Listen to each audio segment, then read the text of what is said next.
Heavenly Father, we thank you so much for the Sabbath hours. We thank you for the rest and the refreshing, Father, that we gain when we come together in fellowship and spend time with you in praise, in study and fellowship on the Sabbath, Lord. We look forward to it every single week, where we can lay aside, Father, all our burdens. We can lay aside all our trials and just come in and rest and be refreshed and spend time together in your word. We are so blessed, Father, to be a part of this.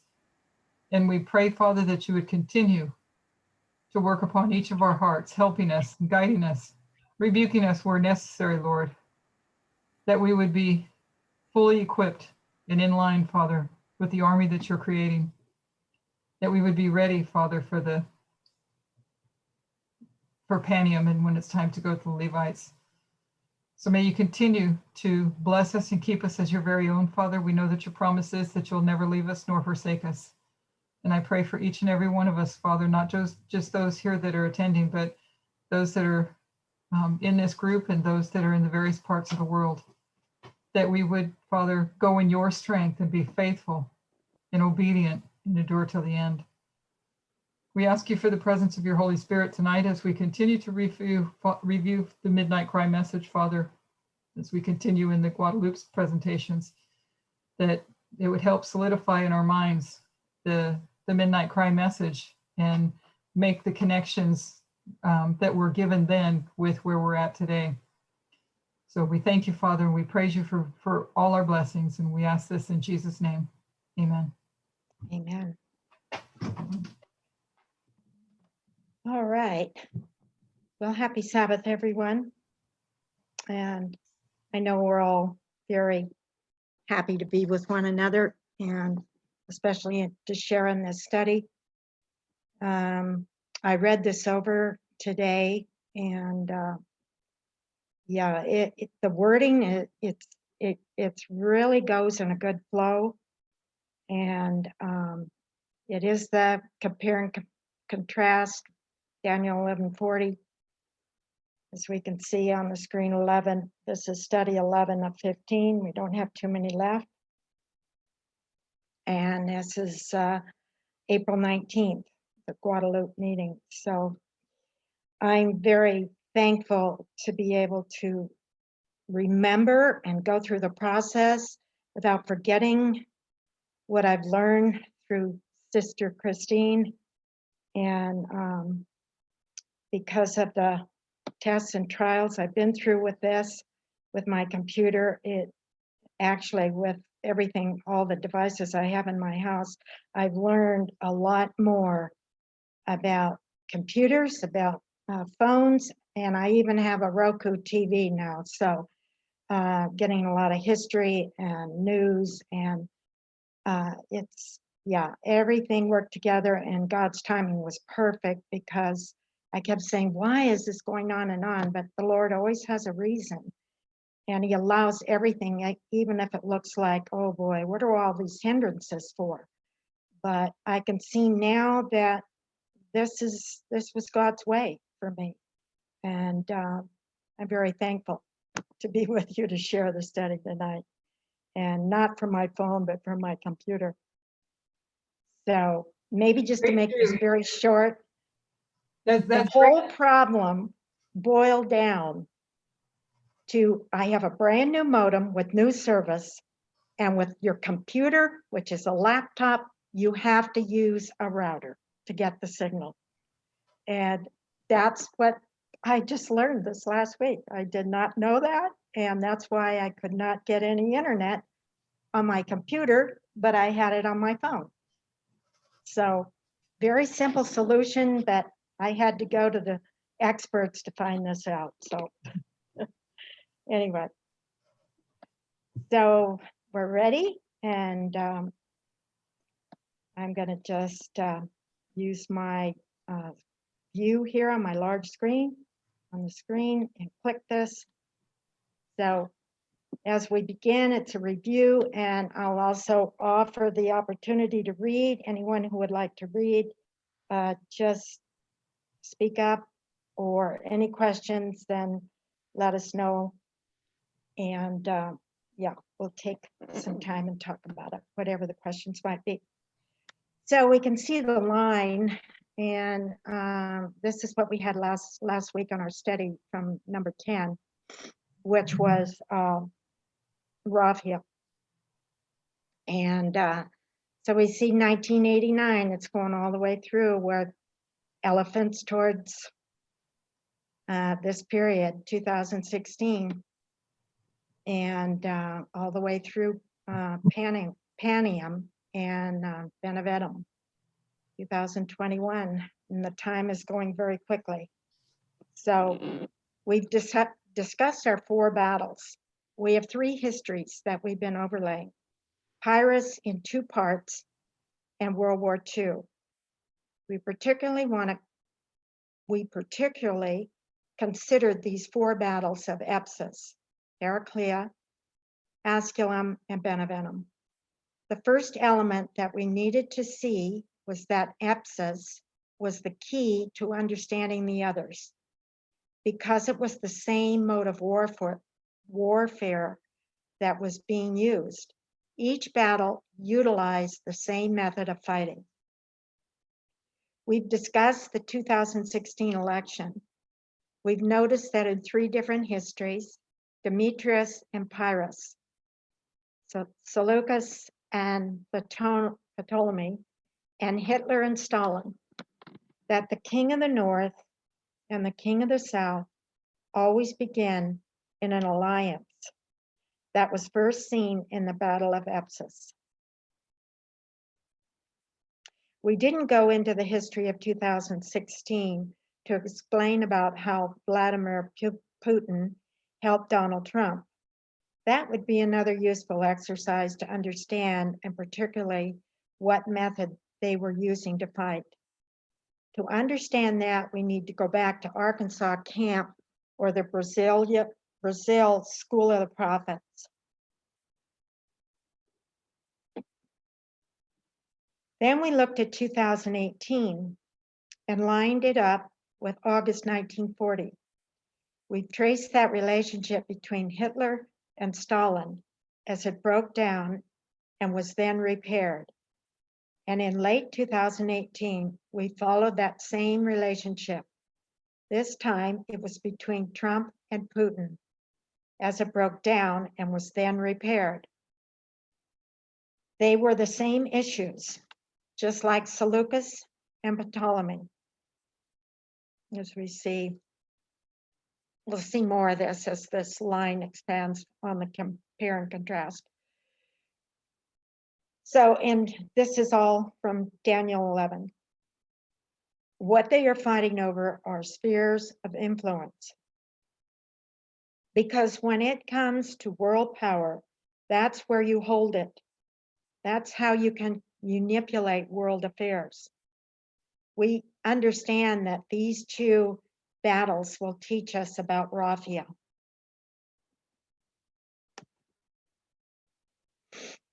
We are going into the book, The Great Controversy, and want to paraphrase a couple of quotes. I'm not sure, but I think you did one. Did I? Okay. Yeah. Yeah, sometimes does that for me on this end. Yeah, just let me know. Thank you. What undergirds all of these studies is the primary principle that the King of the South was defeated in 1989 to 1991. When we come back into our time period, he's fighting again. So we know that he has come back. What we want to do today is see how we can demonstrate that by taking Daniel 11:40 and treating it as a parable. And at the time of the end shall the king of the south push at him, and the king of the north shall come against him like a whirlwind, with chariots and with horsemen and with many ships.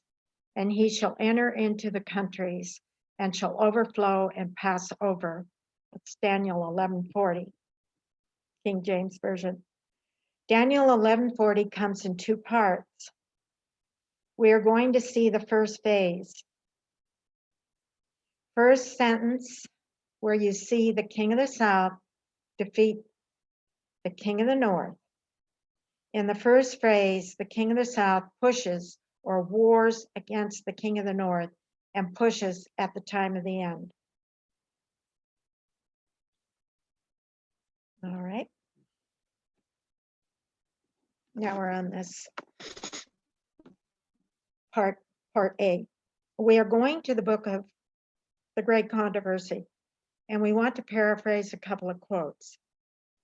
Ellen White is talking about the message about the second advent, which was given by William Miller. She says, quoting, "No such message has been given before. Paul couldn't teach it. The reformers couldn't teach it. Martin Luther couldn't teach it, but it could begin to be taught in 1798. She says that 1798, the book of Daniel has been unsealed. Knowledge of prophecy has increased, and many have been sharing the message of the judgment. In this phase, E.G. White says that in 1798, the book of Daniel is unsealed, and there's an increase of knowledge. GC 356.2, we read in Daniel 12:4, "But thou, O Daniel, shut up the words and seal the book, even to the time of the end. Many shall run to and fro, and knowledge shall be increased." In Daniel 11:40, Daniel introduces the time of the end. And in Daniel 12:4, we have some information about what is going to happen at the time of the end. The book of Daniel is going to be unsealed, and knowledge will be increased. And E.G. White says the book of Daniel was unsealed and knowledge increased in 1798, GC 356.2. All right. In manuscript releases, volume 18, in the middle part, E.G. White says that Daniel was unsealed at the time of the end when the first angel's message was given to the world. 18 MR 15.2. We have at the time of the end, the book of Daniel is unsealed. The first angel's message arrives in history. There's an increase of knowledge, and she says that that was in 1798. It is at this point in time that William Miller buys a concordance and begins to study the prophecies. Here's another GC quote. Because we want to see something else that happened in 1798, E.G. White is talking about the papacy, and she says that he is given power for 42 months, or 1,260 years. That is from GC 439.2. Then what happens at the end of this period? We have the 1260 years, which extends to 1798, and then at the end of that period, what is going to happen to the papacy? Says the prophet, I saw one of his heads as it was wounded to death. And again, he that leads to captivity will go into captivity. He that kills with a sword must be killed with the sword. She says that the 42 months is the 1260 years, and the 1260 years is the time period that the papacy was given to oppress God's people. It began in 538 AD and ended in 1798 AD. Then in 1798, the Pope was taken captive by the French army, and the papacy received its deadly wound, fulfilling prediction of that, fulfilling the prediction of he that leads into captivity shall go into captivity. GC 439.2, we mark in 1798 the captivity of the papacy. So we know he had to go into captivity because for 1260 years that he led others into captivity. Therefore, he that leads into captivity must go into captivity. We call this the deadly wound. E.G. White says, E.G. White ends this paragraph by mentioning the deadly wound and the fulfillment of the prediction that he that leads into captivity shall go into captivity. This is the direct quote from Revelation 13. And I saw one of his heads as it were wounded to death, and his deadly wound was healed, and all the world wandered after the beast. Revelation 13:3. He that leadeth into captivity shall go into captivity. He that killeth with the sword must be killed with the sword. Here is the patience and the faith of the saints. Revelation 13:10.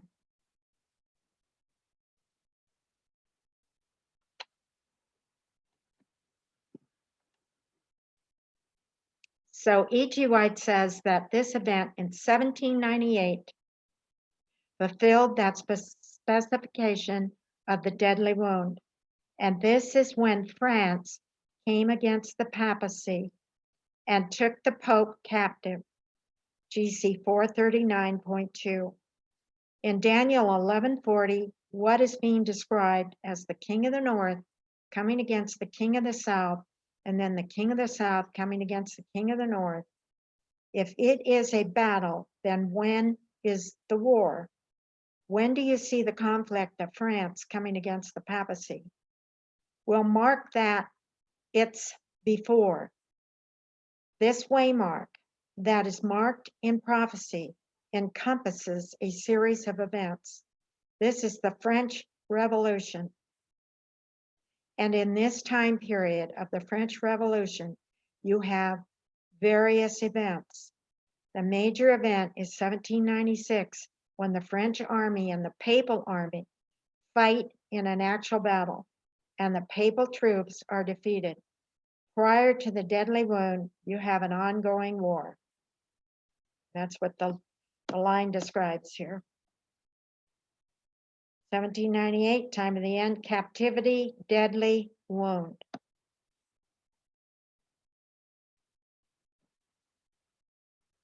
The great controversy tells us that 1798 was a deadly wound and fulfilled the verse in Revelation 13, that he that leads into captivity will go into captivity.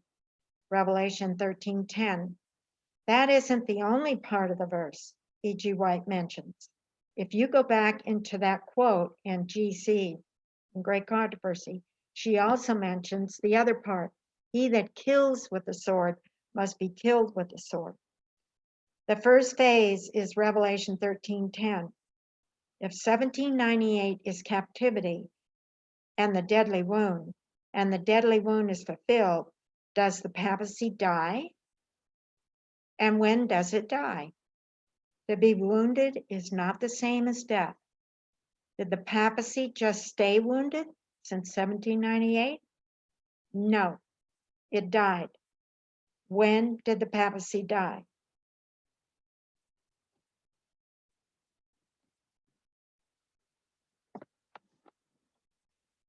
E.G. White says is traveling through France, and she comes to Valence, and she is with an elder Bardot. I think that's how you pronounce that. She says that Elder Bardot takes her into a cathedral. In this cathedral is a bust of Pope Pius I. And that this Pope Pius I is that Pope spoken about in Bible prophecy. And where in Bible prophecy do you find Pope Pius I? People say you don't find Pyrrhus in the Bible. You won't find Pope Pius I either, not by name, but he is noted in prophecy. To find him, you need to do a little bit of research. You might need Wikipedia to help you. If you look at that history, Pope Pius I was the Pope in 1798, and E.G. White says that he is the one spoken about in those prophecies. He is the one who went into captivity and died in captivity. Revelation 13:10. He went into captivity in 1798 and he died in captivity in 1799. We spoke in a previous study about the concept of a king and a kingdom and how Nebuchadnezzar was the head of gold and they become inseparable. In this history, when the Bible verses talk about the papacy, E.G. White isn't marking the papacy. In this paragraph, she is marking the Pope himself. She says he is the one who went into captivity and died in captivity. And that is a quote from E.G. White, 8 MR, that's 350.1. Here is the one who is marked in the history and receives the deadly wound. And E.G. White and her associates felt solemn as they looked at the monument of this man spoken of in prophecy. This is the story of Pope Pius I. He went into captivity where he received a deadly wound and he died in captivity the following year in 1799. Just Are make there any sure questions? just make sure that we correct it as Pope Pius VI. Oh, the 6th. Yeah, Yeah, it's not the first. yeah. Yeah, thank you. You're welcome. Just for recording purposes, in case somebody doesn't have the visual. Yeah. And when it's got 2 after it, then it's Pope Pius VII. right. Okay.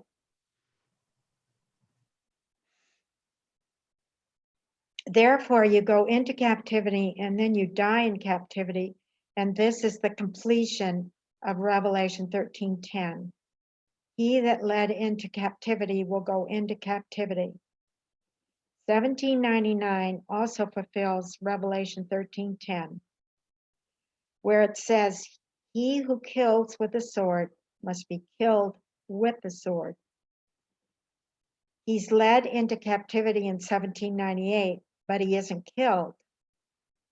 The death is in 1799, and we can mark from 1798 to 1799 the fall. Hence, the papacy has gone into captivity in 1798, and then you can mark all through its history, waymark after waymark, and their experience in captivity. They lose the Papal States in 1809. They lose the Papal States. In 1809, the next Pope is taken captive, but all through this history, they are trodden down.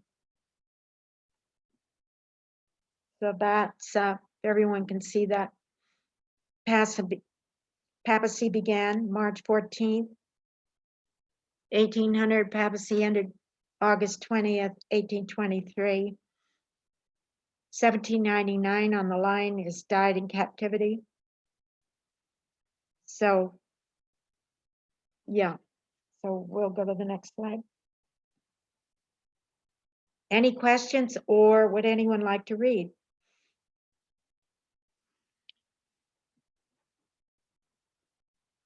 All right, I'll continue then. We'll read Revelation 17:8. The beast that thou sawest was and is not, and shall ascend out of the bottomless pit and go into perdition. And they that dwell on the earth shall wonder,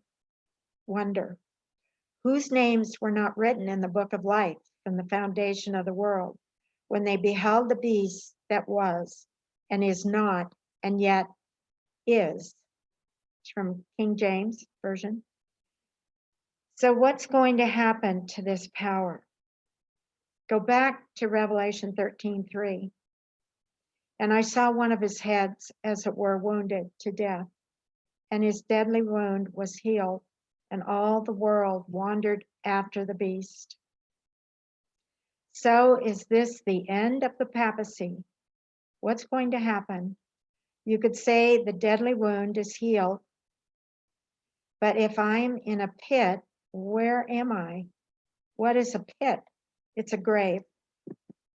That being the case, if it's going to ascend out of a pit, it's going to come out of a grave. Resurrect. It's going to resurrect in the future. It's going to come out of the pit. It was wounded, died, and buried. We need to remember also that all of this is the work of the counterfeit, and it is counterfeiting the death and resurrection of Jesus. And Jesus wasn't just wounded on the cross. He was wounded and he died and he resurrected. This is the counterfeit.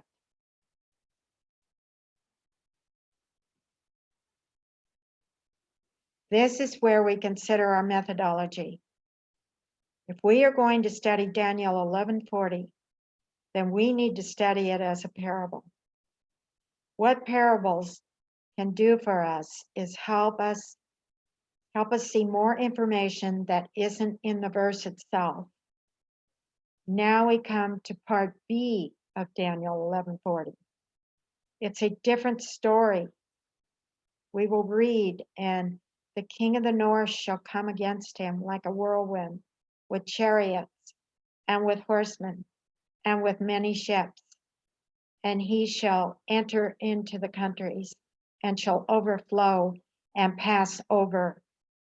Daniel 11:40, part B.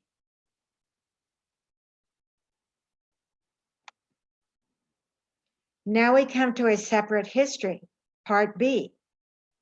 This is the time of the end, 1798, where the book of Daniel is unsealed. We compare that to 1989, where the book of Daniel is unsealed, particularly the verse that we are currently in. And now we find another battle. This is the king of the north retaliating against the king of the south. So what we are now able to do, if we approach it as a parable, is to compare and contrast. Consequently, when we come to 1989, this is now between the Soviet Union, USSR, and the US. If this is a battle, when is the war? Before 1989. What war do you want to call this? There has been an ongoing war between the US and the USSR from 1945. They recognize that some people will mark it in 1947.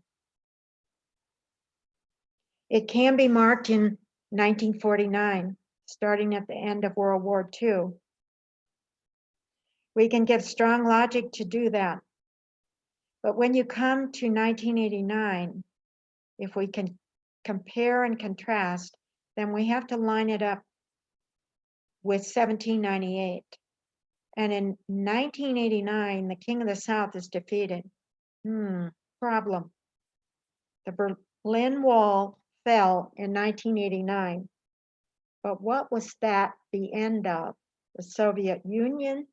USSR? No. What happened in 1989 was just the beginning of a process. That being so, if this is a deadly wound, then the events of 1989, like the fall of the Berlin Wall and the election that began to happen in its fall, is inevitable, because this wound is mortal. It isn't yet dead, but it's going to lead to death in the future. When the Berlin Wall fell, what everyone recognized was that this was mortal for the Soviet Union. The fall was now inevitable, but it hadn't yet fallen. It hadn't yet died. They fell in 1991. And 1989 is the deadly wound. 1991 is the death. It falls progressively in 1989 to 1991. I was in Germany in 1991, just to interject this thought, and it was during this period of the fall of the wall. And I took a tour through the wall. It had fallen, and you should have seen the eastern part of Germany. The difference between the west and the east, at absolute total contrast. Poor on the east side, people living in hovels, driving cars that were just air pollution type cars, and old. Nothing as far as industrialization. So this is very familiar to me with what was happening in this time, because I was actually there. Not, it took a process of time to fall, but it was collapsing when I was there, and the wall was already down. And those from the east or other blocks were going right over the border, and there were no guards there or anything. But you could see the towers that were erected there with the guns and everything, because they were looking for anyone who was trying to escape. And everything was completely just shut off, where there was no checking you at the border, nothing. You could just go freely through and see the whole eastern side of Germany. So quite something. Hold it there real quick. I just want to read one sentence, because you did skip a line just for the recording purposes. Okay. I have a hard time when I'm reading these slides too, because it's probably my bad. I should divide it in half in columns. It makes it so much easier. But it was in the middle. That being so, if this is a deadly wound, then the events of 1989, like the fall of the Berlin Wall and the election that began to happen in Eastern Europe, are just making the beginning of the process from 1798. Yes. Most people know that, but I just wanted to get that sentence in there. From 1798, a deadly wound is inflicted.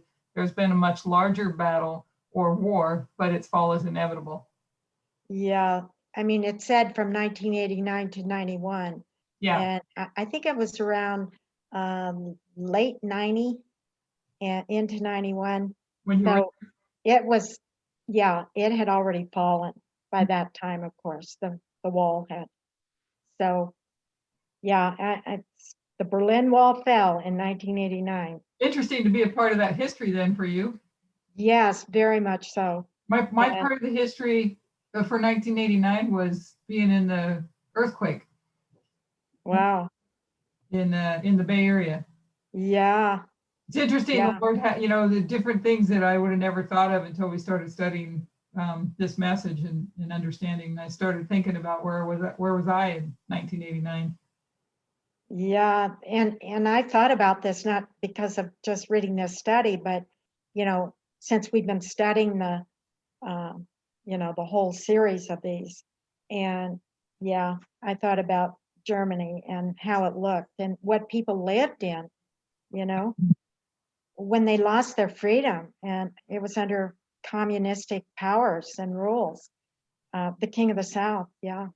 So I can understand this. It really brings back a lot of memories to me now.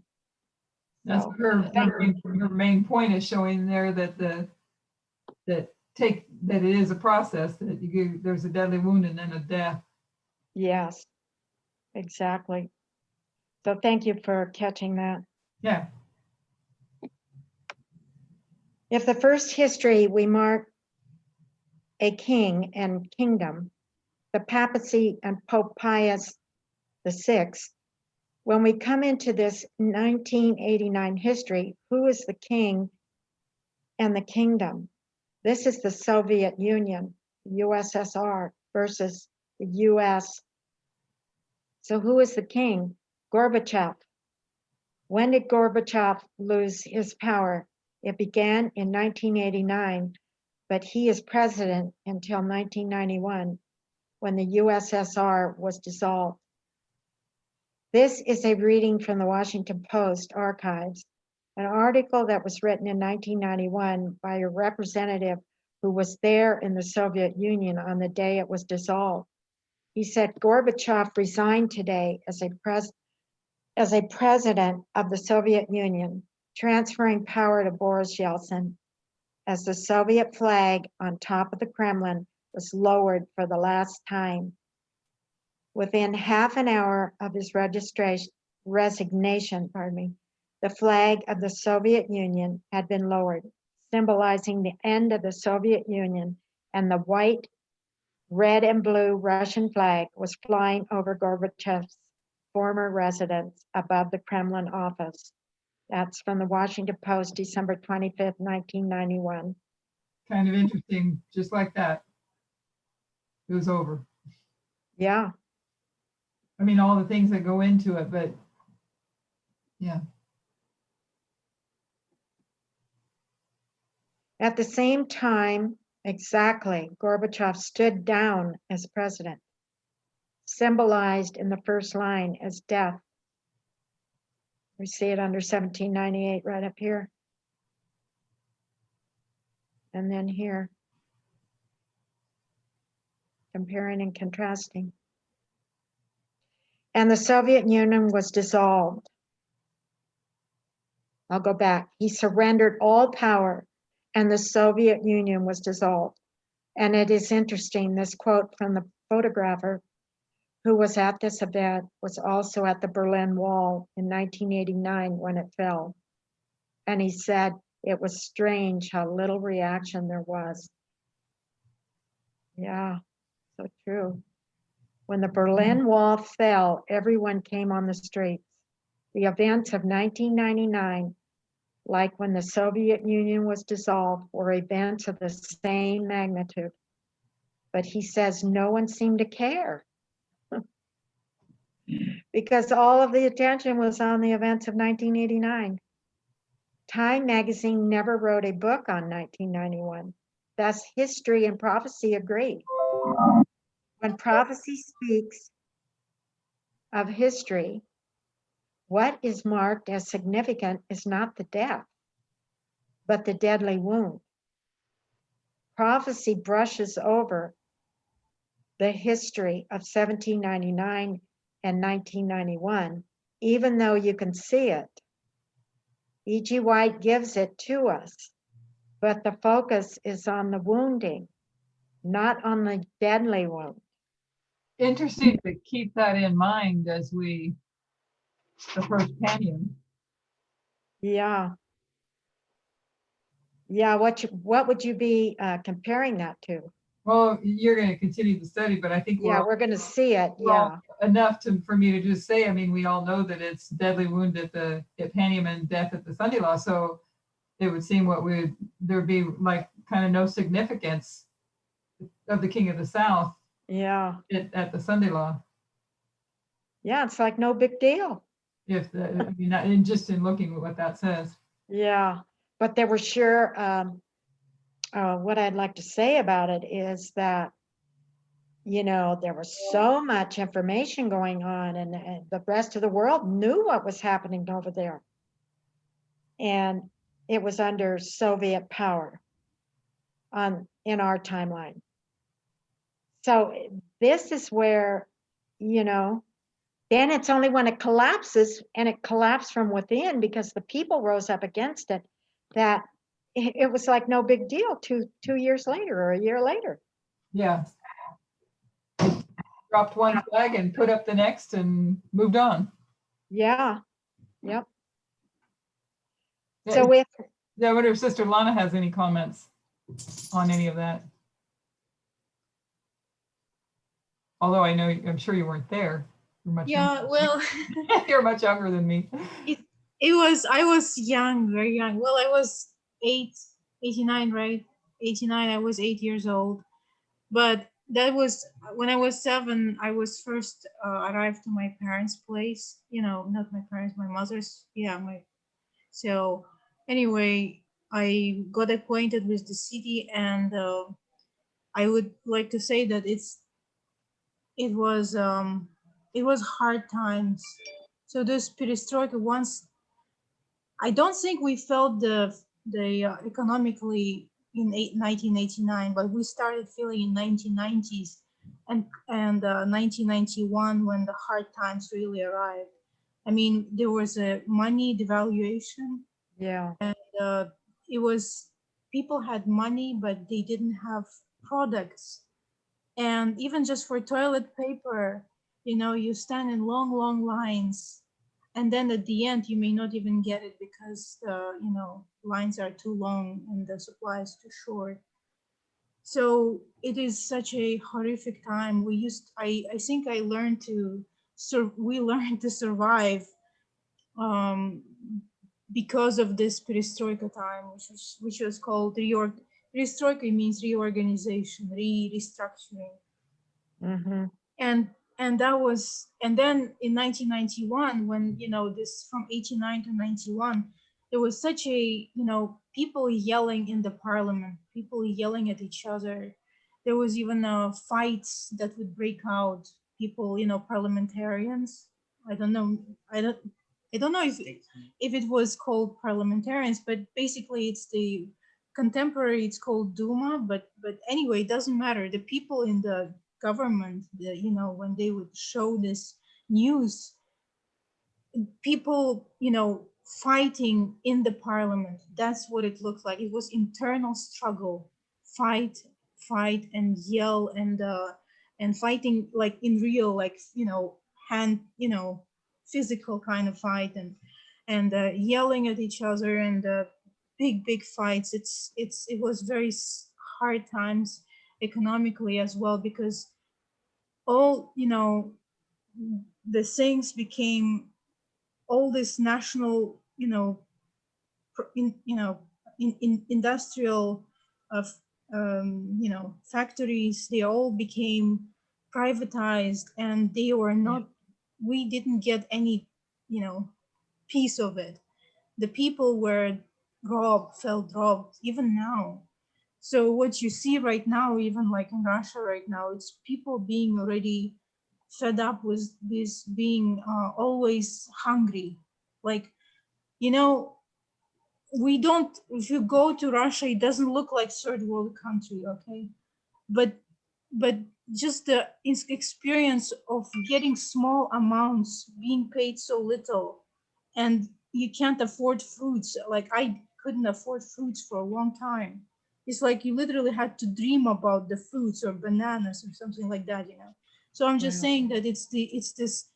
So the horror of this time is the shortage of products, shortage of food, and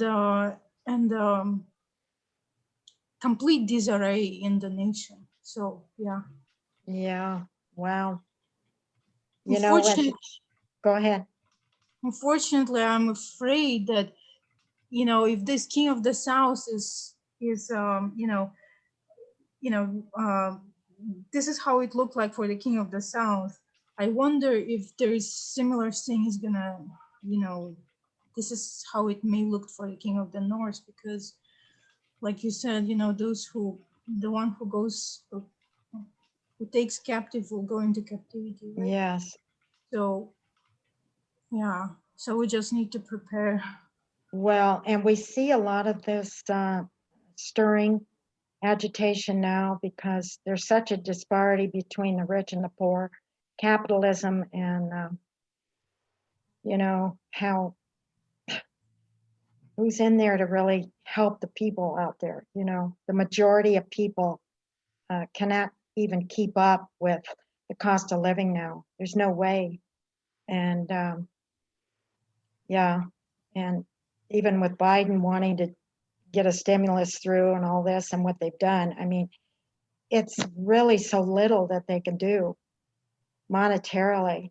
I mean, because it's just running up the cost of living more and more the more money they print up. So, but I see this as to what you were saying. There was more, it was violence and everything. We see this going on in our government as well. It's leading to that, where the two parties are so separated, and how, this is playing out a little bit like what you've already said, what you remember as a child when you were living in Europe. And I take it you're from what country? Russia? I'm from Kazakhstan, but it was part of Soviet Union. It was in Yes. 1991 we broke off. Well, officially, I think it's further late of 1991. But Yeah. yeah. So that was the time when the death of the King of the South. Right. Yes, thank you for sharing, because it really draws a good picture for us for where we are, where we're going now in our history. So, are there any other questions? I know I saw a few comments up on my screen, but I can't tell if there's any questions or not. No, no questions in there. Okay. So where were we here? We're on this next slide then. I don't think I read this. So if we treat this as a parable, did I read that? I don't think so. We can add information that isn't readily available. And what needs to be completed on our line? What are we missing? The resurrection. We know with a compare and contrast of part A, the King of the North received a deadly wound, died and resurrected. Part B, the King of the South received a deadly wound, died and resurrected. Just with the understanding, the parable teaching. We can go back to the verses that were opened up in 1989 and find the message of 2016. We see that the King of the South was not finished in this history, but we have to have future battles between the King of the North and the King of the South. That's one thing we can learn from these verses. That pattern is a deadly wound and a death and a resurrection. So this is a progression, just like it was with back in the 1798. It's a progression of time. So we'll go to the next slide. There's one other lesson we need to consider. We've compared and contrasted the history of the defeat of the King of the North with the history of the defeat of the King of the South. That's one compare and contrast, but we can go into this history and make another compare and contrast. We've seen a deadly wound and a death. We can compare and contrast the deadly wound and death. However, can we compare and contrast the history of captivity? Does the King of the South ever go into captivity? No. You don't find captivity as part of the story of the King of the North and the King of the South. If you want to speak about captivity, who do we have to speak about?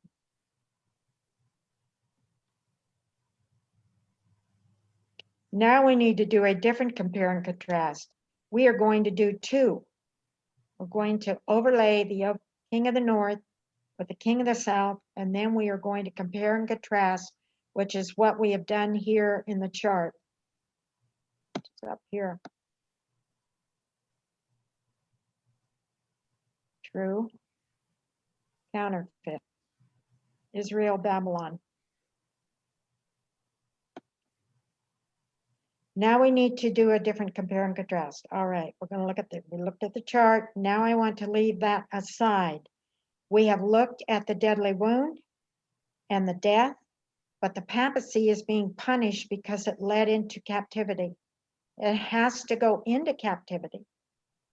And who did it lead into captivity? Not the King of the South. That's a different story. To understand what it means by captivity, we have to compare and contrast the true King of the North with the counterfeit King of the North.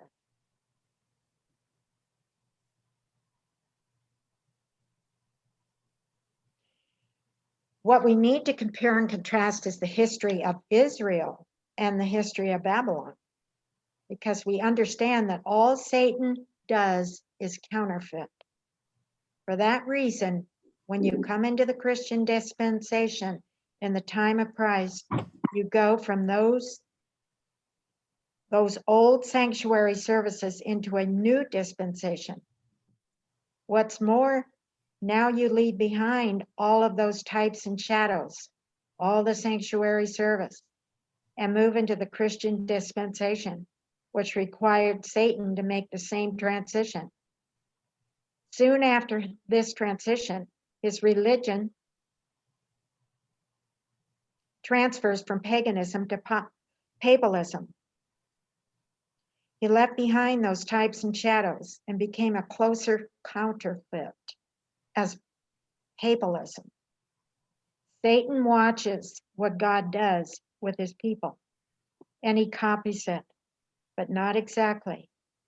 A counterfeit does not have to be an exact replica. It cannot be of the same quality. And when Satan counterfeits, it's not of the same quality. You can see it's filled with mistakes, but they are following the same pattern. In 1798, the papacy goes into captivity. When Israel went into captivity, why was that? Disobedience to God, their boss. When the papacy goes into captivity, compare and contrast why. Who did that to them? Compare and contrast. Israel goes into captivity because they rebelled against their boss. Who was God? The papacy goes into captivity because they rebelled against their boss. Who is Satan? What was the papacy's job function? They had two jobs they were to do in the 1260 years. The first was to control the kings of Europe, and the second was to persecute God's people. Who was doing that work for them? This becomes important when we get into the history of the Reformation. Who begins to do that work? The Jesuits.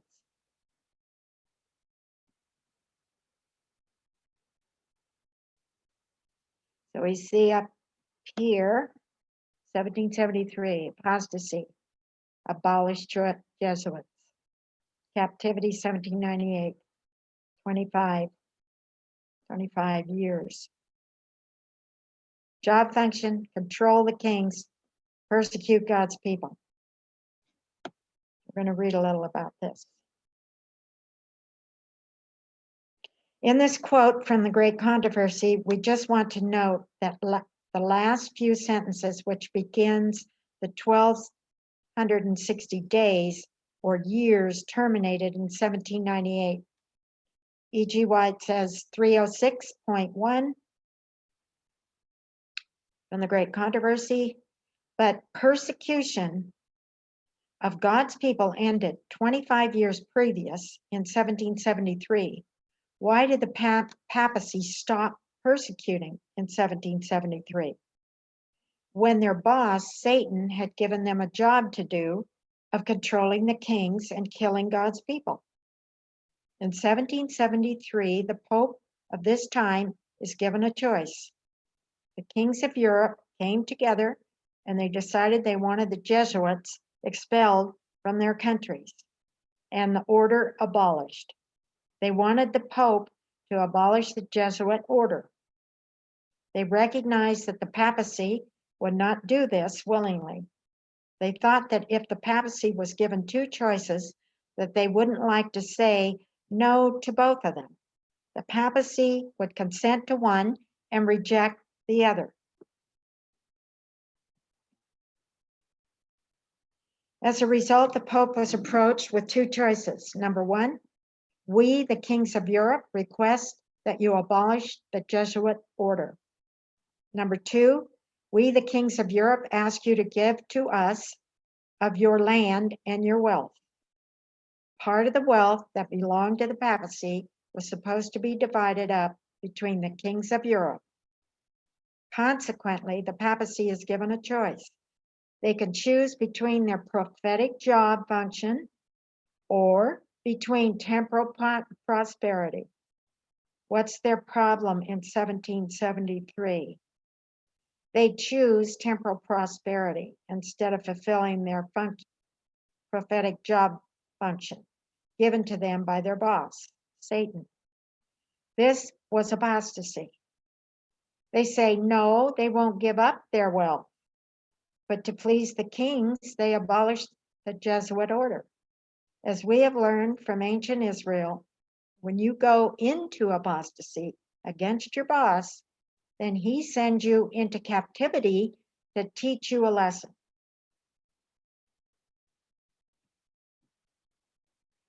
It's interesting to spend time thinking on this thought. Does Satan have problems with his church? Can someone wicked look to Satan and say, I'm not doing what you're telling me to do? Or does he have absolute control over his subjects? If he had absolute control, then the papacy would not be so split. You would not have popes in recent decades that are siding with the king of the south. That being the case, God has problems with his people. And we go into a Laodicean condition, just like Elder Parmenter has taught. We choose temporal prosperity, our money and our land. We decide that's more important than our job function. Also in 1773, the papacy is in a Laodicean condition. They are going to choose their wealth and their land instead of performing their job function. So they abolished the Jesuits, and since Satan counterfeits God, he knew exactly how to handle his rebellious church. So consequently, 25 years later, they go into captivity, and just like Israel, they died in captivity. Would anyone else like to read?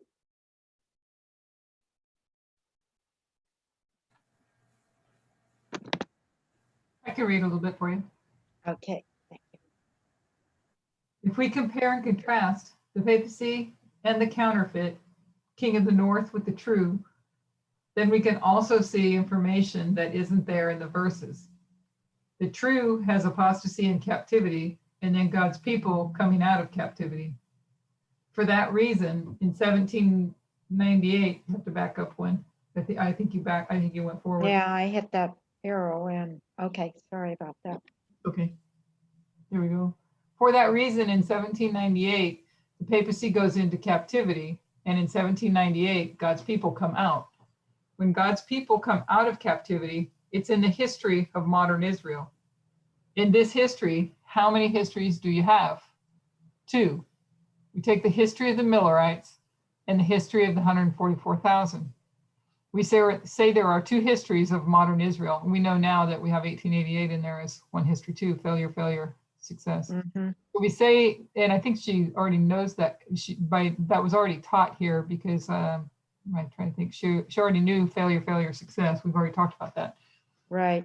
So she's just pointing out these 2 histories as 2 parts of it. So we say there are 2 histories of modern Israel, an Alpha and Omega, and it begins with the coming out of captivity. Compare and contrast modern Israel and modern Babylon.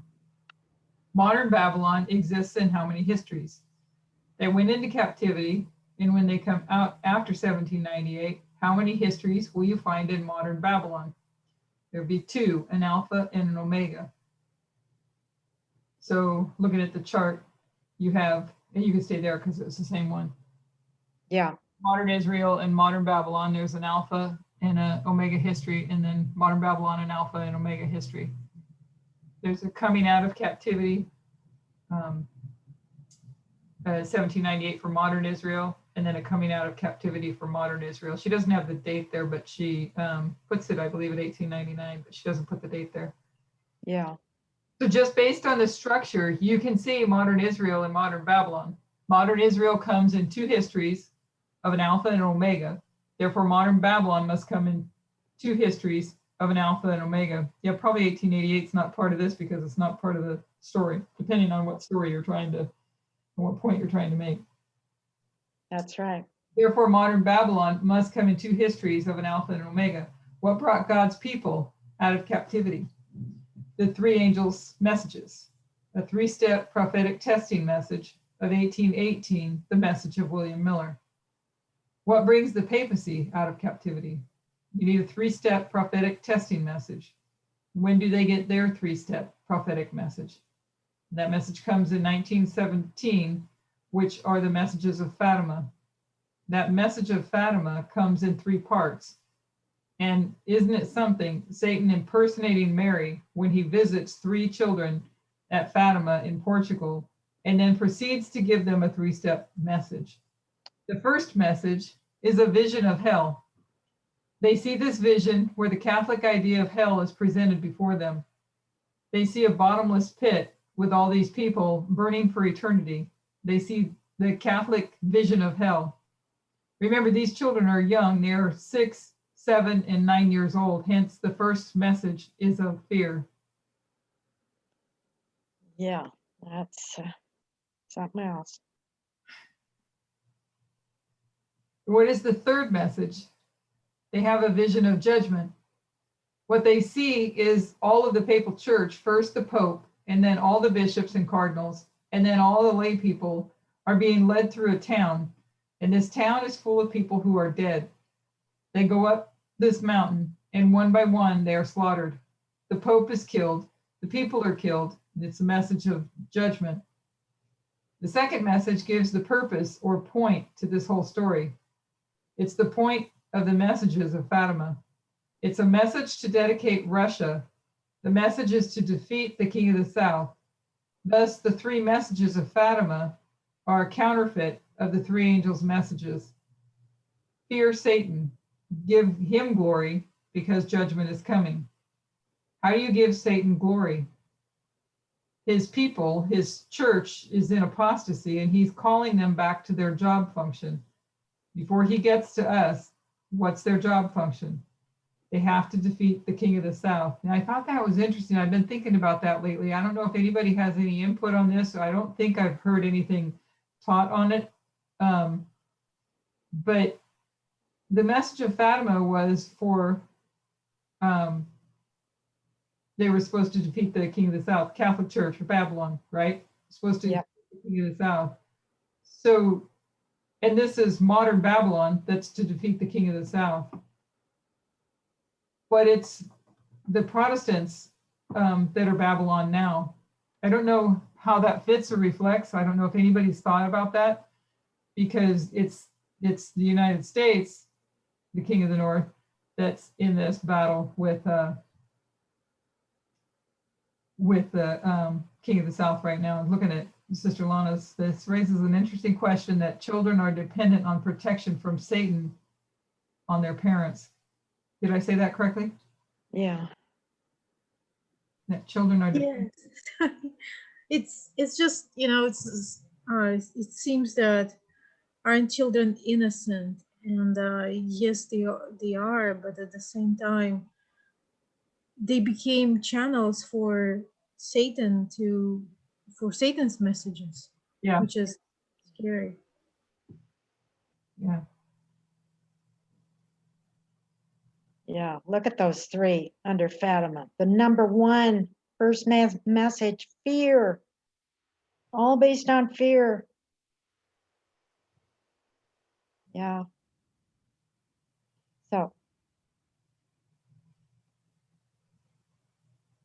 So why are they being told this in 1917?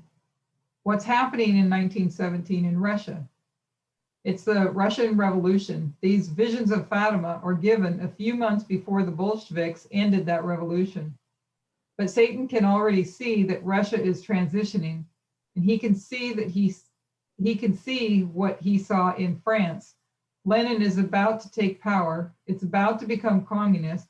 And in the middle of this Russian Revolution, he gives his church a message, a counterfeit of the three angels' messages. Going into Millerite history, we saw the three angels' messages. Would those three angels' messages be meant to be put into some type of capsule and then kept for the year 2000 to become something for us to open up and understand? Or did they have direct meaning for their time? The three angels' messages are given in the Millerite history and were for the Millerites. We have a direct connection to them, but the messages were for their own history.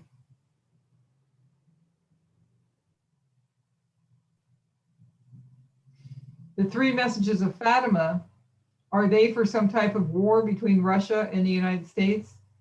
Or were they to be utilized in the history of 1917? The message William Miller was given was relevant to their history in order for it to play out in that 46 years that ended in disappointment and failure. The three messages of Fatima were for this time period. Our history is connected, but these three messages, the counterfeit messages of 1917, were specifically for 1917 history, the 1917 history. This means it must have a beginning and an end, and a war between the King of the North and the King of the South. And where is there a war between the King of the North and the King of the South in this history? World War II with Hitler and Stalin, and who sided with Hitler? Pope Pius XII. Why did Pius XII ally himself with Hitler in World War II? Because Pope Pius XII was the first pope that accepted the messages of Fatima, and he recognized that in his generation, not in a future generation, that he had to attempt to defeat the King of the South.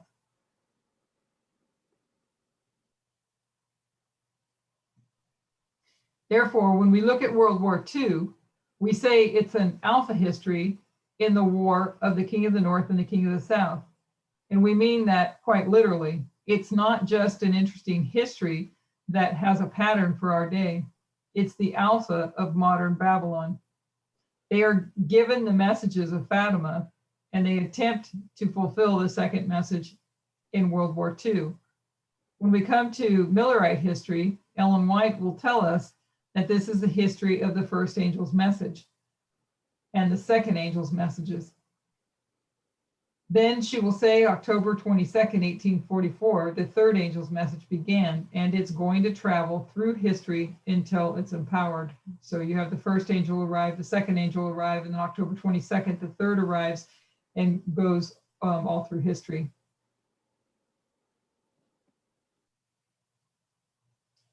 The history we are going to discuss in our next class will make a specific point that is separate to just understanding the counterfeit. I'm not going to go into the details, but what I want to say is this is Millerite history. It's the alpha of modern Israel.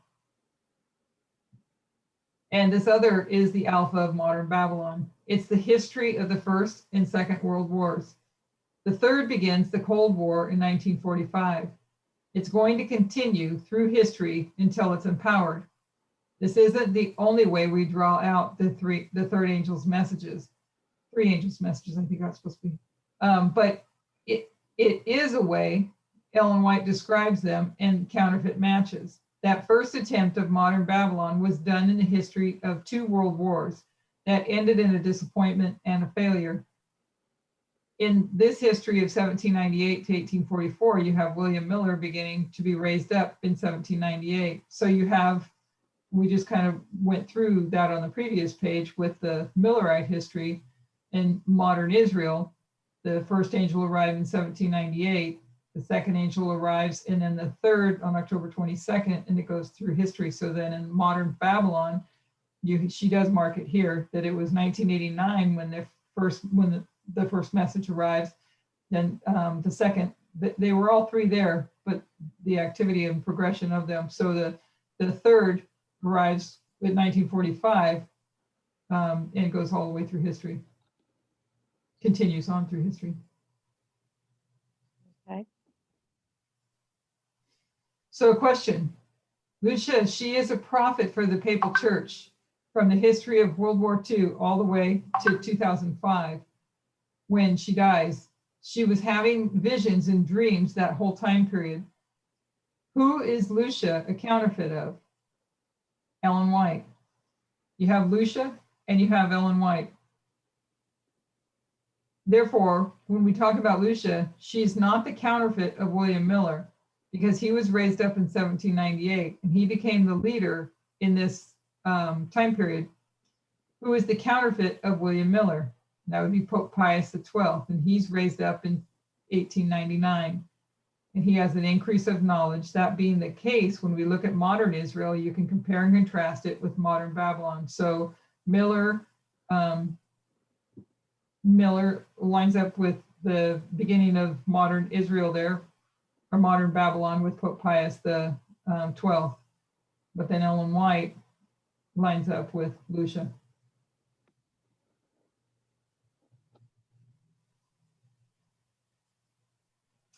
We'll summarize. We looked at Daniel 11:40 and we made one compare and contrast, part A and part B. Then we saw that the papacy received a deadly wound and died, and then it was resurrected.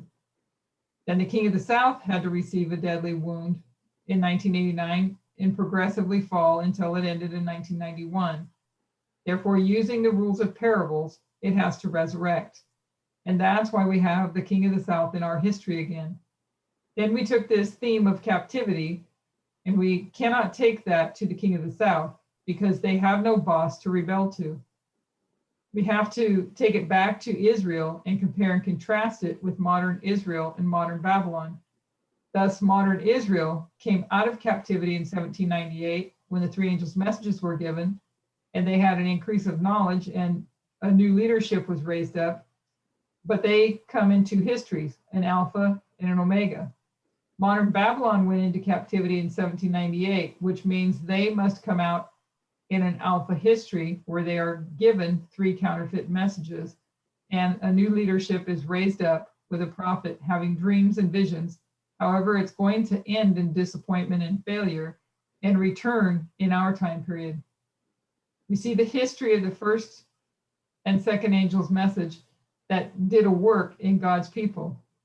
We also see the history of World War I and World War II, beginning with the third angel's message that runs through history.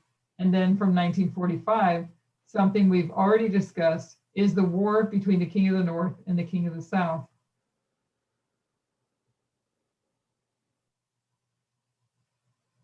This is the last slide. Yeah, so that just draws it out. Mhm. They come out of the wilderness period, out of captivity for modern Israel. The Pope receives a deadly wound. There's the references, 8 MR 354-1, receives a deadly wound. And then in 1799, I think it was 1799, you read that part, but I think that's where it says that she was on that train on the right and she saw, and then went and saw the bust of the Pope and said, this is the very Pope that died in captivity. Yeah.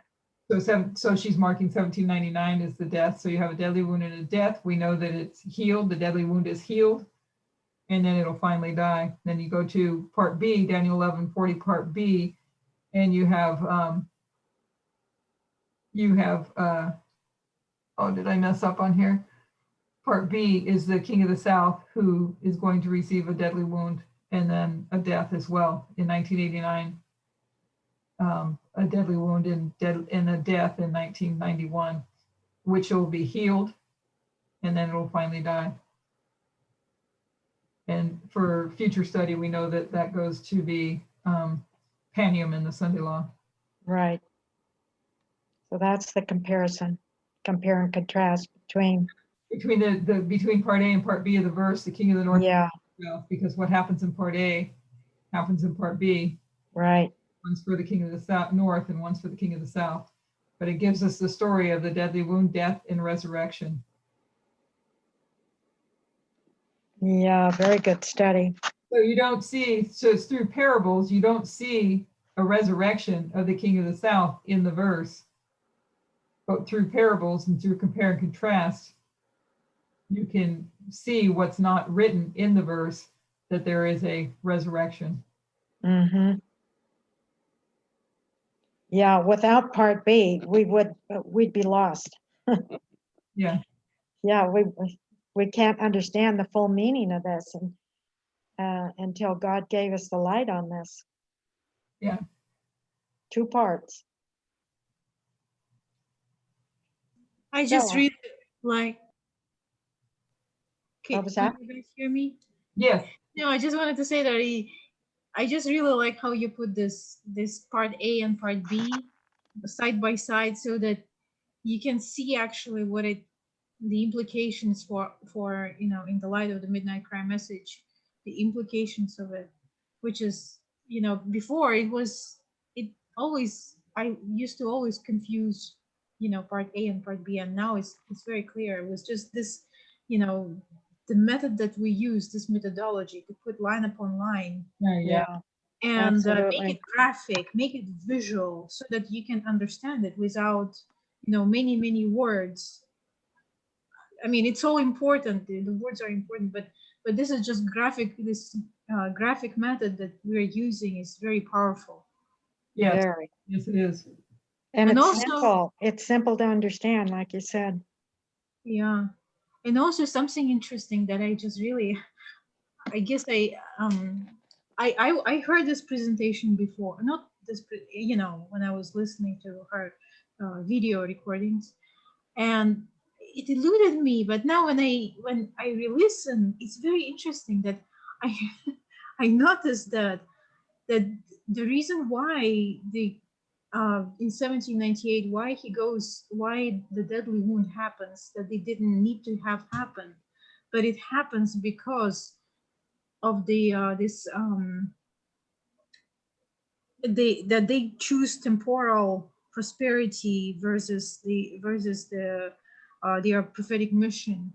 And that part I knew, but then what was it that constituted, what was the compromise that they were suggested? And the compromise was that they needed to give up those lands and the properties, and they didn't want to. So Right. that's very interesting. So I, in that document, we're going to finish the document probably next week, I would think. I think Sister Christine, I think you remembered where we were at. I marked it, but I think we'll be. Yeah, we're more than halfway through it. Okay. And then I think I'll let everybody else, help decide, but I was thinking of going into that A.T. Jones book that we've been talking about. God bless you, Brother Fell and Sister Logina. Happy Sabbath, and we'll see you tomorrow. Yes. Happy Sabbath. And so we might pick up on that, but you mentioned property.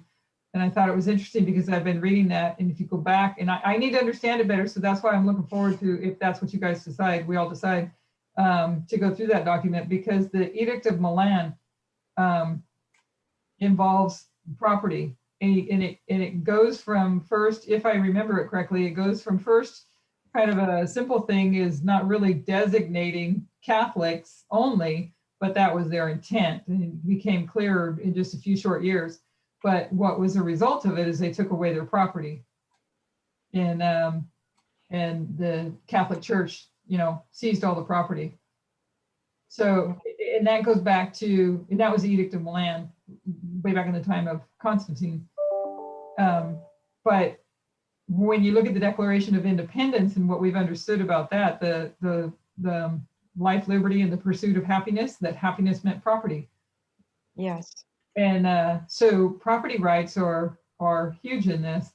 And I was reading an article, I don't know if Sister Linda sent it to anybody else or not, but she messaged it to me this morning, and it was kind of too intellectual for me. But I'm not that educated, but I got the principle of it. But it was a woman who wrote something on how to, maybe I'll find it and I'll put it in the chat tomorrow if you guys remind me.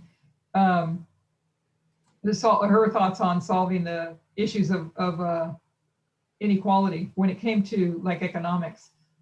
And I thought it was interesting because in there also is, property. Because if you don't have property, what do you have? You can't do anything. And anyways, I think I'd like to understand it better, the issue of property.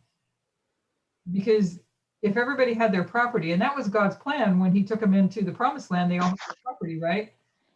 They would all have their ability to be self-sustaining, if I'm understanding correctly. And they could do things with their property that could also help them. But instead, we have this great divide in the classes. And I don't know if anybody read, there was another article, I think I shared this one with my son, an article I read the other day about I'd actually heard it on CNN on a news report, so then I looked it up, but it was how the billionaires have increased their wealth. I think it was the same number, 1.9 trillion, by 1.9 trillion dollars, had increased their wealth since March by 1.9 trillion dollars. And they were making the point that just the wealth that they increased since the pandemic would solve the problems of those that are out of work and starving in such and pay for Biden's $1.9 trillion plan. But it contrasts, while they increased in wealth between them $1.9 billion, they contrast that in the article by how many people are unemployed and going hungry without food. And it just really made me, I guess, see it through clearer eyes every day, that, you know, it's God that gives the ability to get wealth, and all of that about Leviticus 25 and restoration of the land and returning people their land and everything else to keep them from gaining such wealth, and there would be such inequality. So anyways, a couple of interesting articles. Yes, very much. Yes, Yeah, very it's a- interesting. Go ahead. Oh, well, if you remember in the New Testament, people were the first Christians, how they were selling their properties to help each other, right? To help the poorer ones too. So there's a redistribution of property happens among God's people, and at the same time, at the time of the end, the counterfeit is also called to redistribute, you know, to do this, to give up their property. And if you notice, Jesuits, and specifically Pope Francis, even his name is after Francis of Assisi. Yeah. So this so-called saint who is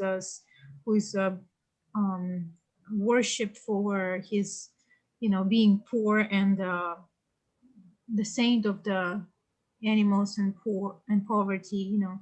So it's interesting that this property, you know, may be part of the subject that's going to come up, the financial parts. And if you heard anything in the news about the GameStop, Yeah. very Oh, yes, that's a big deal. Yeah. Yeah, So- they're rising up. The retailers in the stocks are rising up. They're called the retailers because they're on the outside. They're the ones that have the lesser money. It's not the big corporations and all the big stock owners. And yes. How this is also part of, could be the, you know, part of the movement, how would I put it, that's leading to the final culmination. What I'm trying to say is that the very existence of all this, you know, how these hedge funds you know, work, is very, very, defies all the reason. And it's very clear that there's nothing godly in it, right? But then the people started to fight back. And yeah, but there's also, of course, unintended consequences. So kind of like a financial counter-revolution. Yes, that's yeah, right. that's what I see too. Yeah, when I read that article about economics and inequality, I literally sat there and kind of had the visual in my head. It's like, hey, these people have more money that they could ever spend in their lifetime. And what's it all attached to? It's attached to property. Yeah. Their wealth is their property. And I'm trying to think of the opposite of that, whatever you say, the opposite of that is the lack of property. You know? And I thought, how can people justify in their mind having so much when there are so many people starving and hurting in this world, when it wouldn't even break them to help them all. Yes. Mhm. It just seems like the richer people get, the tighter they get with their money. They, you know, there are some very wealthy people that are very, You know? they have philanthropy, you know, and they're very good, but not a lot of them. It's a very small percentage of them. Yeah. But especially with that GameStop thing, you know, that's a Goliath, a David and Goliath thing, you know, because you've got Goliath, which is the hedge funds, which is called the smart money. And then you've got Davids, which is what they call it is the dumb money. So when you have the smart money manipulating the market because they have the leverage and the liquidity to do so. And so when they take a stock and they decide, you know, we're just going to short this stock, meaning shorting, meaning they're going to bring the stock, they're going to start selling the stock so that they make money when the stock starts to fall in price. And what these just dumb money people, or just your average people who like GameStop and who feel that they trust that, you know, that it's just something that they like, they said, no, we're not going to let you do that. So you know what we're going to do? We're going to start buying the stock. Now, they're buying something with the knowledge that hedge funds with billions of dollars are selling it, meaning they're drawing the price down. So these Davids have taken a very huge risk in buying something that hedge funds have put out the word is we're shorting this stock. In other words, we're going to take it to the pennies. We're going to bring it to a penny stock and it ain't going to worth nothing. What the bravery and the underdog of what these average people have done is they've put fear into the hearts and minds of the smart money, because they never dreamed that this could happen. They have lost billions, so much money, and they're even saying that pensions can be affected now. Pensions? Why are you risking your pensions on this manipulation? You know, this is not something you do with pension money. You know, it's not a game. But so it's really it's a David and Goliath thing, and the little people who have decided I'm going to buy and I'm going to continue to buy, and every time they buy and they draw that stock up, the people who have bought maybe billions of dollars are losing money like you wouldn't believe. Not so much they're losing money, but the retirements that they actually said they have retirement money that are being lost, and they want somebody to do something. They want to stop these people from buying the stock. You know, they want to now have some sort of government intervention to stop the little people from buying. And that's not fair, because when you, as the smart money, have no limitations on what you can do, how can it be fair to put now limitations on little people? And now they have a little victory here. They have a big victory on their side, you know. So it puts a little fear in the smart money, that, you know what, when you collaborate a small group of people or a big group of people and they feel strongly about something, you better watch out, because they could cost you your shirt. But unfortunately, that shirt doesn't belong to them. Most of the time, that shirt belongs to all the pensions and all the people who have put their money in these retirement funds. That's the sad story about it. Thank you for I want to say thoroughly, but there's probably more to it, for explaining that, because I was struggling to understand just what was going on. Yeah, I used to do it. I just didn't understand how it worked. I used to do it for about 10 years until I got to a place where I was like, you know what? Well, to tell you the truth, I got obsessed. I was like, and every time I made money, it was never enough. And I felt like it was controlling it was controlling my whole life. And I knew that this was not supposed to be that way. So that's one of the reasons why I understood it, but I walked away from it because you know what? It is stressful. It's not, you got to watch it all the time. And it's an idol when you're playing as a trader, not, I'm not talking about, putting money in your 401k. I'm talking about trading. These are traders. These are, the people who are buying, they're traders. The unfortunate thing is the hedge fund people, they're not supposed to be traders. They're not supposed to be playing games with your hard-earned retirement, 30-year plus retirement money. So anyway. Wow. And then Adriana put in there that it's interesting how this one issue united all sides of the political spectrum. You want to elaborate more, Sister Adriana? Because I saw some of that too. Yeah, no, everyone, I thought it was funny how they were saying online that nothing gets everyone as angry as money does. Yeah. And nothing brings enemies together like money does. But this other person said, you guys manipulate the market all the time. And then you make us all go to college and get college degrees, otherwise you won't hire us. And then we have all this student debt, but now we're educated. But then, you enrage us and put us in this position where we're barely able to make it. And you think, we're not going to do anything about it.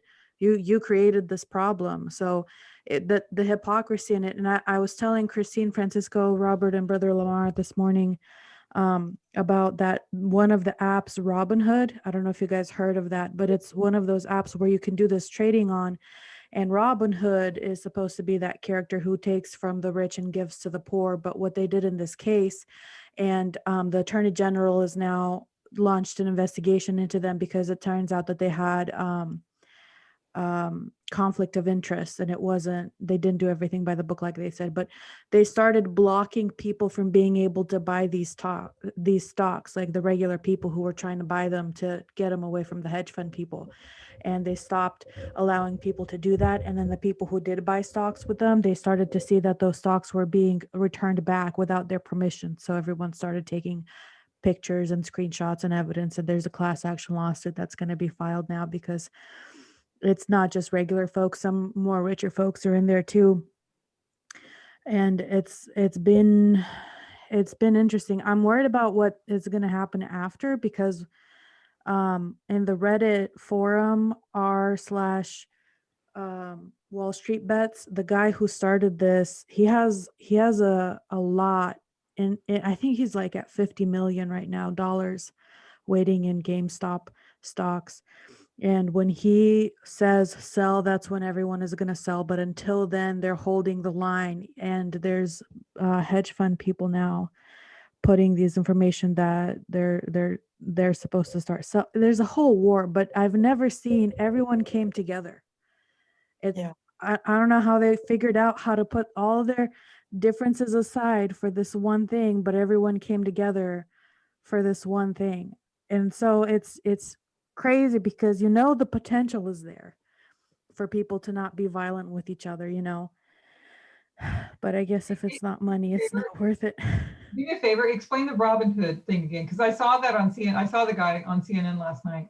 So Robinhood is an app where you can go on there, like a website, but it's on your phone or I'm sure it's online too, where you can go and buy stocks.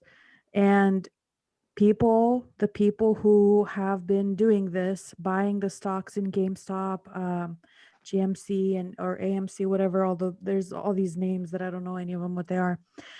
But one of the apps they were using was Robinhood, and that app decided to take the side of the hedge fund managers and the billionaires. And they started limiting how many stocks people could buy, and then they closed them off completely. And then they started to manipulate search results so that people couldn't find those stocks. And then they started to take back those stocks from the people illegally. And it's crazy how ironic it is that they Robinhood, the app, was against the little guy. You know what I mean? Yeah. It Yeah, doesn't. Oh Right. yeah, Lana. So AOC and Ted Cruz, literally, even the political people can't. They know better than to go against the public on this because they're the ones who vote for them. So if they're going to be on the side of the rich billionaire, they're looking for, not getting reelected. So, but they're all, everyone's together on this. It's a crazy thing to watch.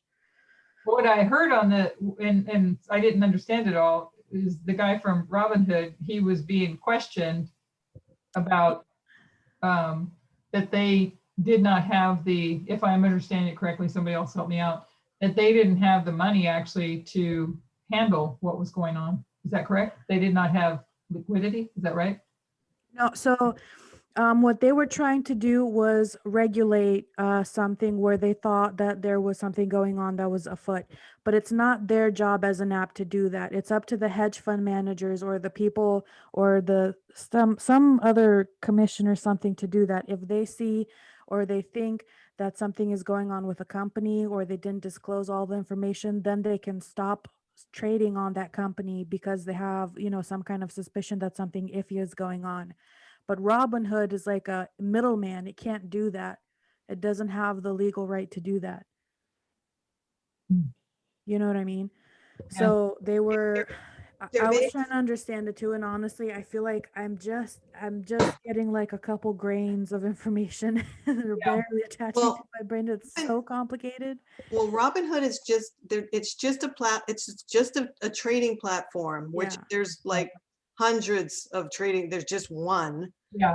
I got Hundreds of trading platforms, and each, they each have a certain amount that they can sell and they can buy. And if it does get out of hand like this, if they're a small little trading, which they are, I think, because they're not big like the others, it can be very volatile for them. And if they don't have the financial backing, they can get pressure from the hedge funds that do have the money, and they can have the hedge funds can put pressure on these little trading platforms that if you don't get control what's going on over there and stop letting people buy, we could cut you guys off completely from business. Oh, that Because makes that's more how they sense. make their Thank you for business. explaining.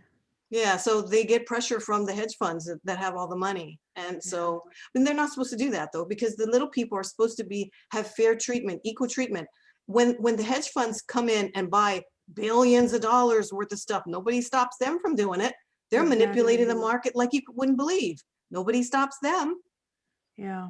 Well, So pointing it all at money, as Sister Adriana put it, that money got them all united, because we know that money it's an idol as well. I or post a lack thereof money. The only reason why this is happening is that they're losing billions of dollars right. to the little But- to the Davids, the And Goliath. But it's interesting an idol for what happened some after that article. I mean, it could be the day before that article came out, said that the billionaires, I mean, do you think that's linked at all, that the billionaires are $1.9 trillion richer since March? While That's what I was thinking when you said that, because I hadn't heard of that. But when you said that, I was like, huh, I wonder if that helped spark this. yeah, Yeah, I didn't it know. could for the Davids. I mean, they're thinking, yeah, they got together, they collaborated, they unified, and they said, you know what, you're not taking this stock down. We like it, and we're buying it. Can you imagine buying something? Just think about this. You go and buy something knowing that the big money, big hedge funds are shorting it, and it is driving the stock down. And you're going in and buying it, just you little people go buy 50 shares, or when they're buying, 2 million shares at a time. You're doing what the hedge funds never dreamed anybody would have the courage to do. But because you're not just one organization, you're a bunch of little people all over the world putting their little 50 shares in, and that alone is driving the stock higher because there's stop losses. You see, the hedge funds, they don't want to lose, they only want to lose a certain amount of money. Once that stock starts rising over, let's say they put a cap at $10. I don't want this stock to go above $10. If it goes $10 and or if it goes to $12, I want the computer to stop it out automatically. I want to sell. And so what's happening is as you drive that stock up by just little people buying here and there all over the world, that stock starts moving up. And then when it hits that stop loss, it's automatic because they put it all in computerized. It's computer generated by black boxes. As soon as that price triggers, you've got hundreds, if not millions of stocks being sold. And that's what causes, believe it or not, that's what causes the stock to surge higher. By the selling of all the stocks that these people, the hedge funds, have held onto, now they have to get rid of it. They have to sell it at a big loss. And once they sell it at a big loss, they're out of that money. They can never get that money back. So it was a coordinated effort, you guys think?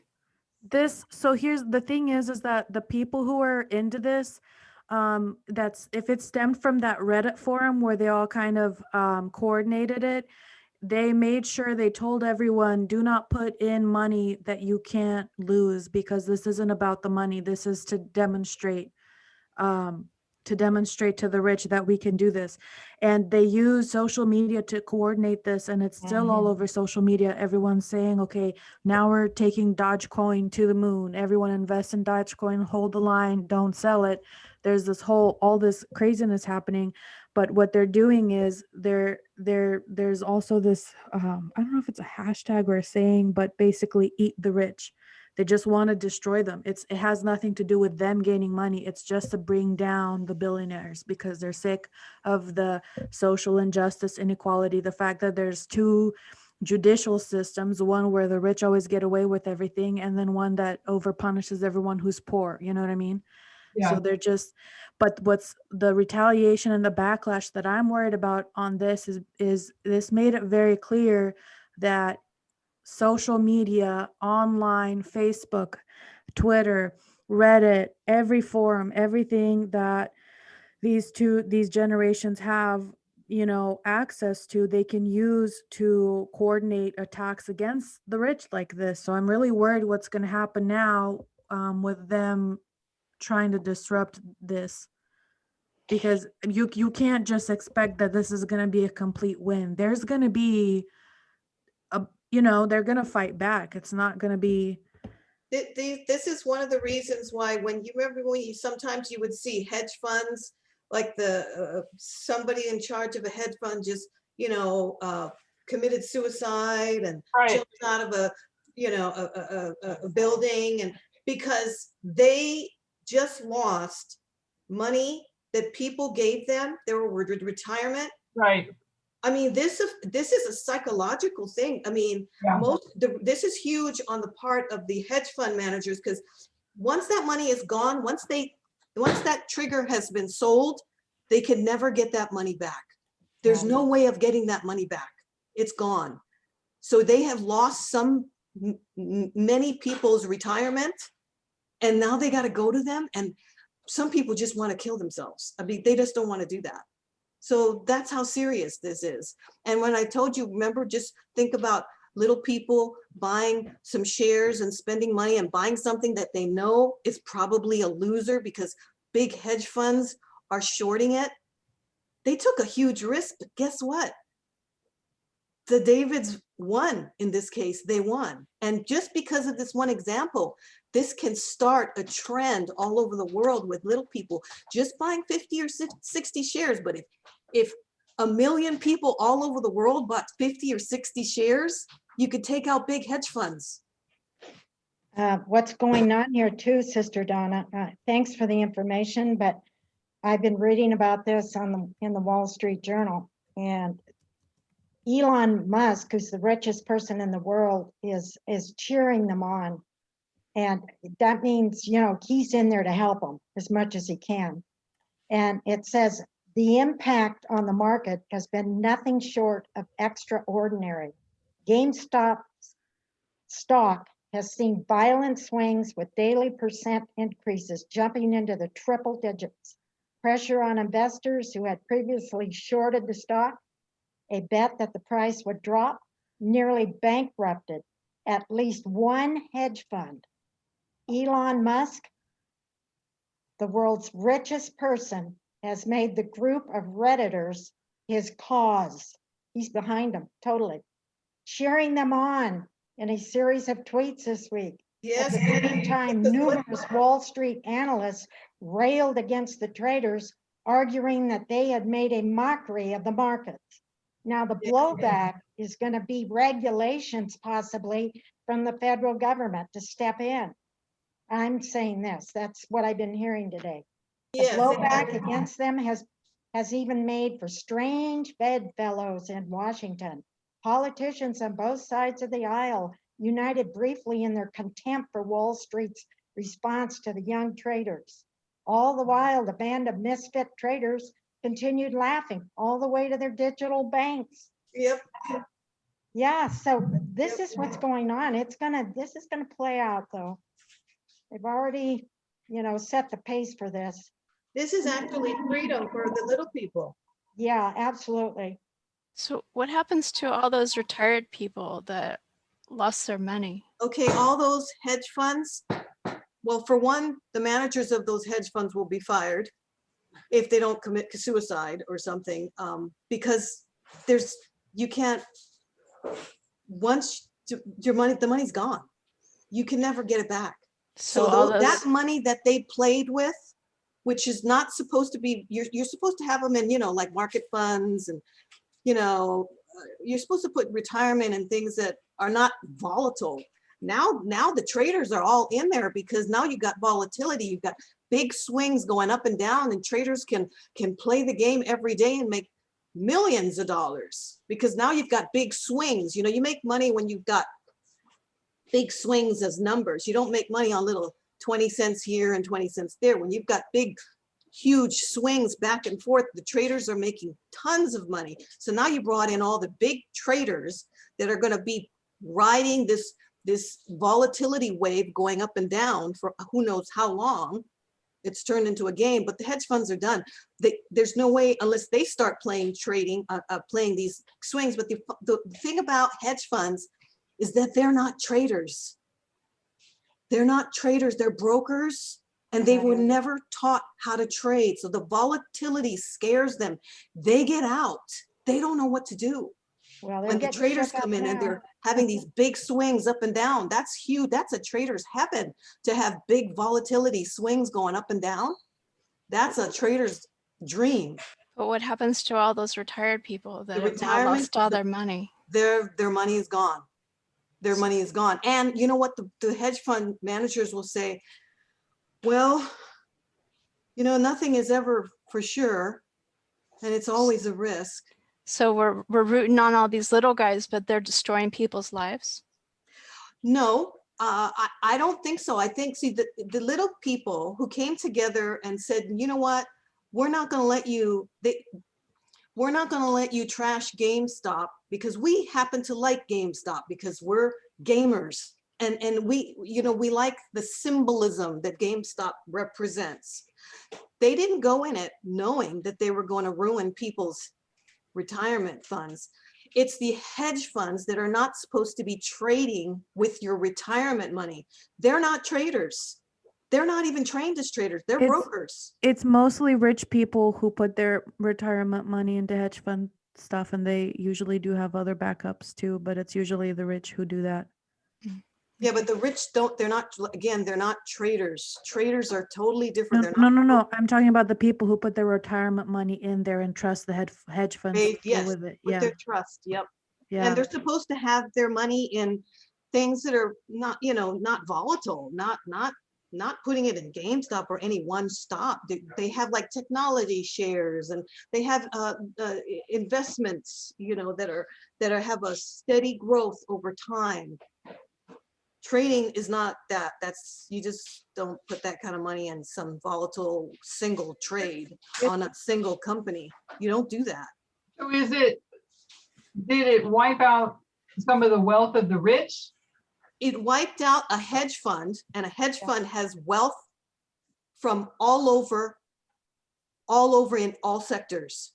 It's a hedge fund invests, it takes money from all sorts of places, people, banks.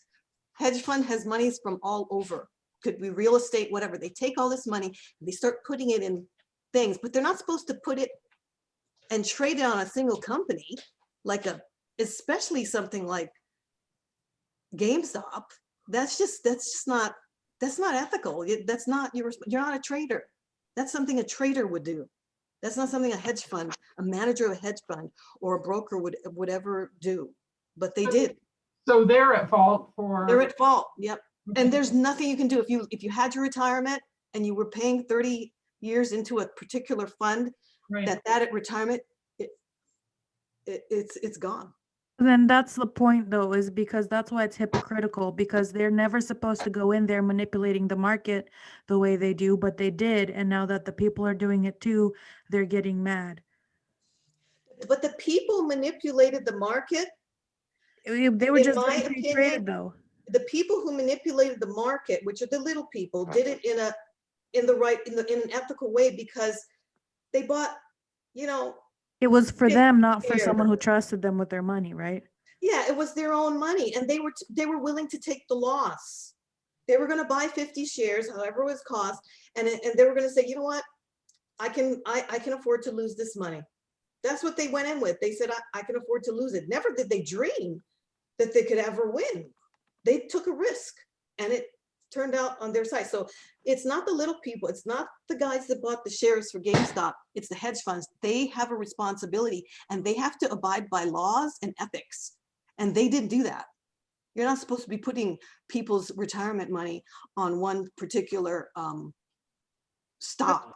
So it must be related to that. I posted the article in chat on that inequality one. I think that's the right one. I didn't open it. On inequality, yeah. The billionaire wealth, US job losses and pandemic profiteers. And it goes on to show how, I don't know if you guys want to look at it. I can share screen real quick.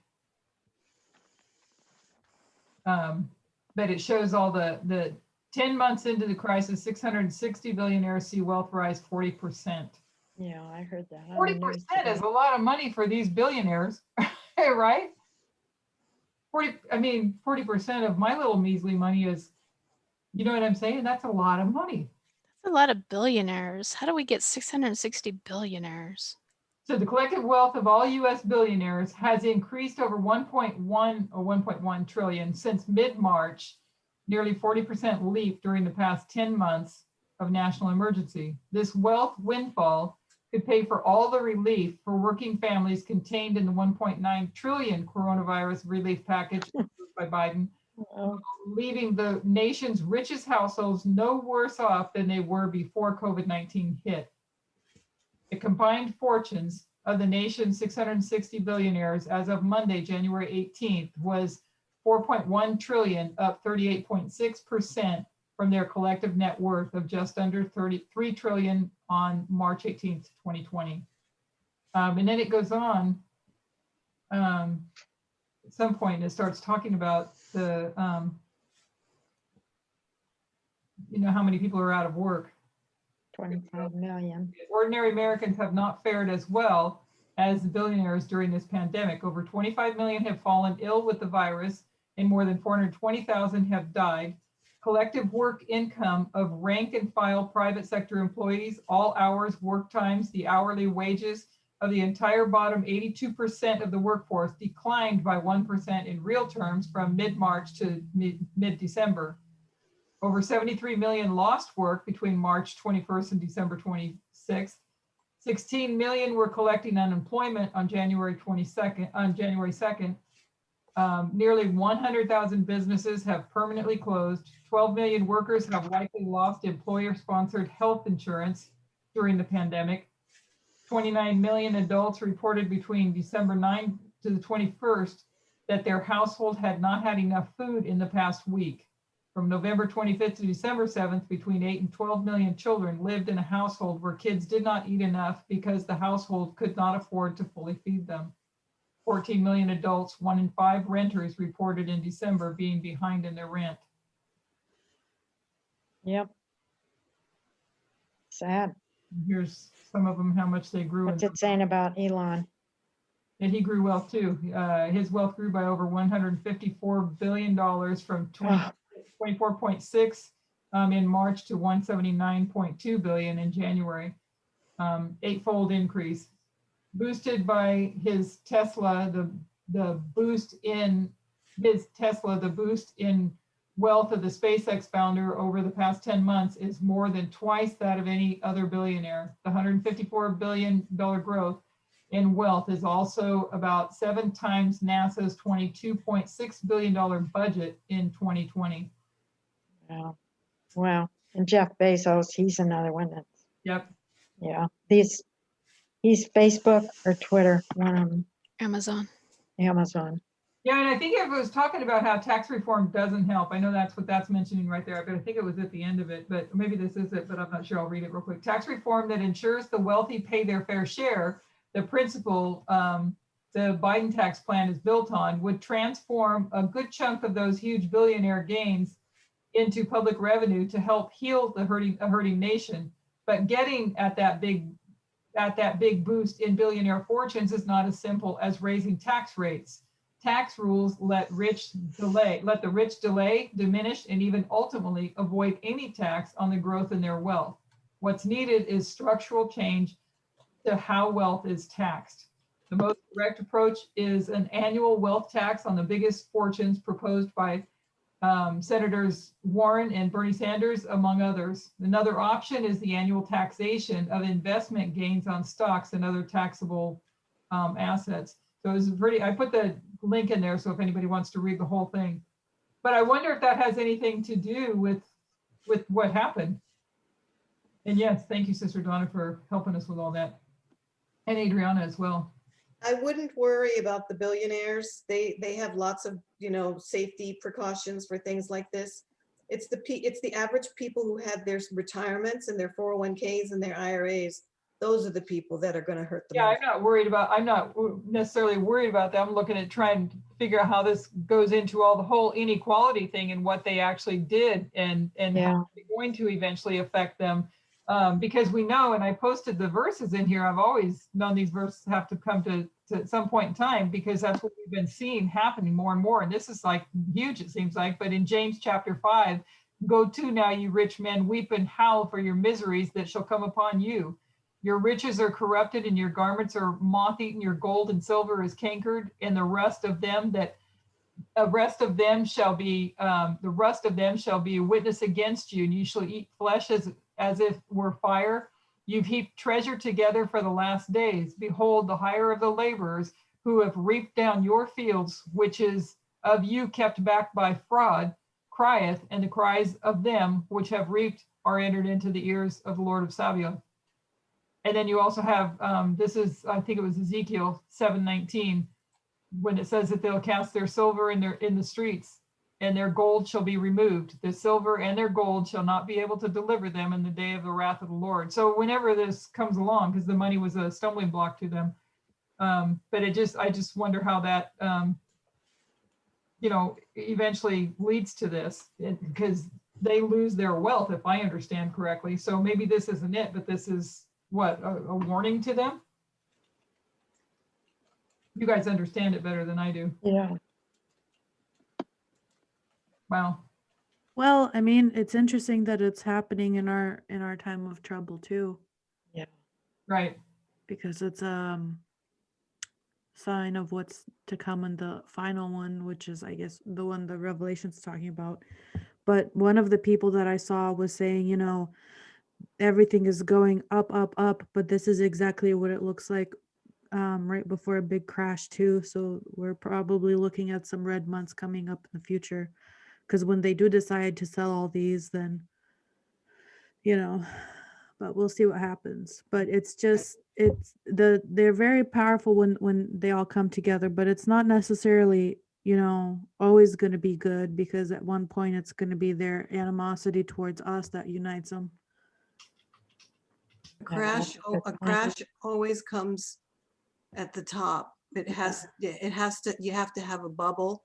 And oftentimes the first thing that you see, the cracks always happen in the real estate market. you start to see cracks happening in real estate. And then after the real estate, then the big crash comes in the stock market. The stock market can handle a lot. It can keep going and going, but it can't do it if the real estate market is not strong. And so the crack, but it has to be a bubble. It's not, we're not at a bubble yet.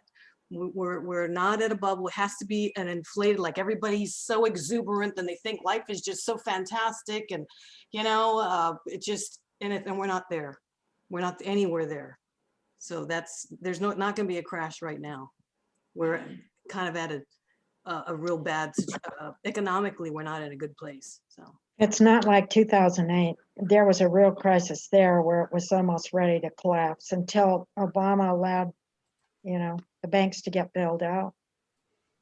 They were the ones that were going to suffer, the bankers, So Sister central Adriana, bankers and the Federal Reserve, all the banks, because the dollar is it is the money all around the world. It's the reserve currency is the dollar. That's why they're So the wanting. dollar controls everything, no matter where. And we're in such a huge inflationary period right now. That's And why they don't want to raise they don't want to raise interest rates because that could probably collapse it.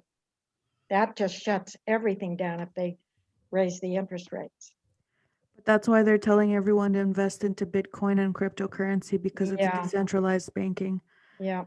So it takes their power away in that way as well. And that's what cryptocurrency does too, because the Federal Reserve has no control over that.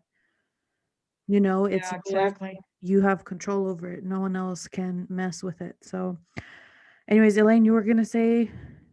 just into what you said when I messaged you privately, that I thought I'd bring it out just but no, it's no big deal. But yeah, I barely get it as well. Economics.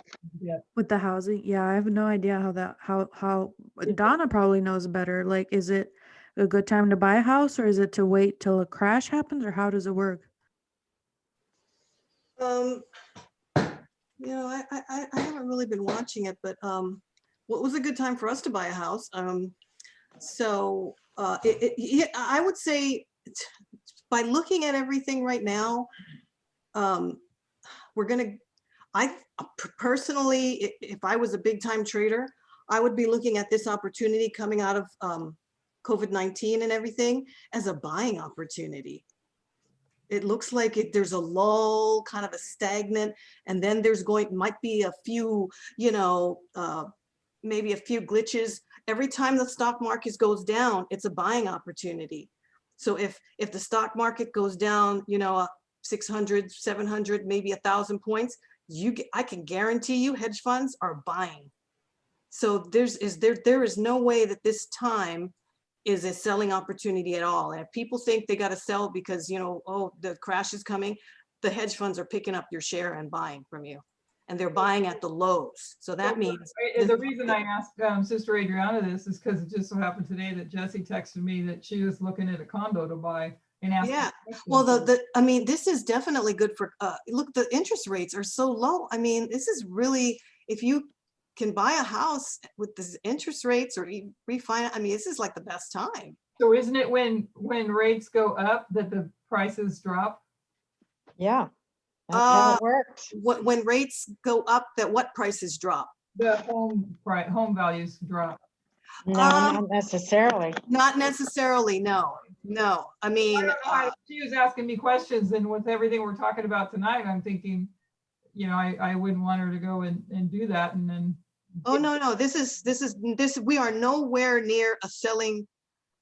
Okay, so when hedge funds go out and say, okay, we're going to sell or we're going to buy this stock, I can guarantee you when they tell the whole world they're going to buy something, they're selling. When I'm talking about selling, I mean, they're selling their shares that they bought 6 months ago to you and telling you buy, but they're already selling it to you. That means that shares are going to go down. It's not going to go up. Everything they do is opposite. It's a very deceptive mindset, and you have to be totally trained in that mindset. When they tell you to buy, you got to sell. When they tell you to sell, you buy. So when the market looks like it's going down, like, you know, there's, oh my gosh, the end of the world, I guarantee you those hedge funds are going in and they're buying everything up that everybody just sold. All the scared people that sold because they thought they were going to lose money, the hedge funds just bought it on the cheap, just bought it from you, and it's going to go higher. So right now, I would say, don't, you know, this is at your own risk. I say we are at a great buying opportunity to buy a house with these interest rates are so low. I mean, it's a very good time. Now, a year or so ago, 2019, as we was heading for rescue to get baptized, we had just bought, leaving a $1,300 and some rental property. That was enough of that. Okay, we went up, got baptized, come back to within 5 days, we was moving stuff to $1,100 a month. Now on a refi, because the points 3 point something, now we got down 2.25. Now it's only 850. That's $300, $400, $500. Yeah. A lot cheaper. So this is a good buying time. Yeah. Yeah. I was just concerned about what happens with the equity in if she does that, you know, that if she's going to wind up upside down right off the bat. Oh, well, Depends on where you live too, what your property is Yes. worth. yeah. Well, all I know is we're at a low right now. We are at, you know, the economy took a big hit. Everything's at the lows. Lows are opportunities for buying. That when you're at a low, you're at an opportunity to buy. That means in the coming year or two, it's going to go higher. So in Biden's presidency, for the next 4 years, you could probably see the market may even double. That's what the hedge funds are looking at, because we're at a low now. We're in the stagnation. We're, you know, the rich are always going to be rich, no matter what. Even if they lose some money, it doesn't matter. But they're looking at an opportunity that we're at a low. Now we can go higher. It looks like eventually they're. Well, the thing of it is, even with property, owning property, an apartment, whatever you buy, but you know, you want to buy low and sell high. Yeah. The problem is, if you do have to sell, then and the prices haven't dropped, then it's going to cost you more. Right. Yeah. Right.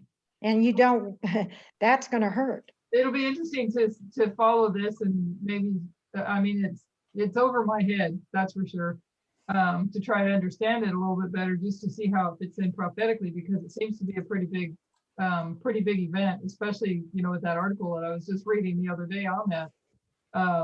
With the wealth that they grew, it seems, you know, if the reason they did it was anger, it seemed to be right after that report came out. But I can't imagine that they coordinated such an event. If they were using social media to coordinate it, that they coordinated it in like a 24-hour day, right?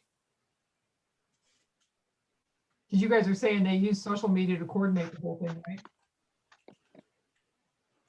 Yeah, that's how they got it. They've been working for quite a long time now, Mm. you know, on this.